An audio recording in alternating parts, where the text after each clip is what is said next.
Shooting in broad daylight shut down a busy Lexington road this afternoon. Police say a woman was shot near the intersection of Winchester and Liberty Roads. She was taken to the hospital with non-life-threatening injuries. Police are now looking for the shooter. WKYT's Kelsey Soto was on scene during the investigation and brings us up to date in our top story at 6. Traffic once again moving here along Winchester Road, that busy intersection near Liberty Road. Officers tell us that a woman was shot just before 2 o'clock this afternoon. She was taken to the hospital with non-life-threatening injuries. It was a law enforcement frenzy at the scene on Tuesday. Lexington police surrounding their investigation around this Nissan Altima.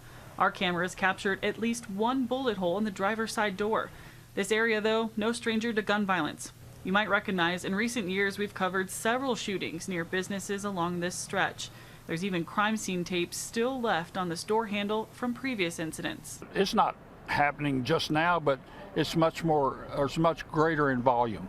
One neighbor so fed up he pulled over to share his frustrations with us. The reality is it's too convenient or too often, and sadly we're faced, and the police are as well, with such consistent danger.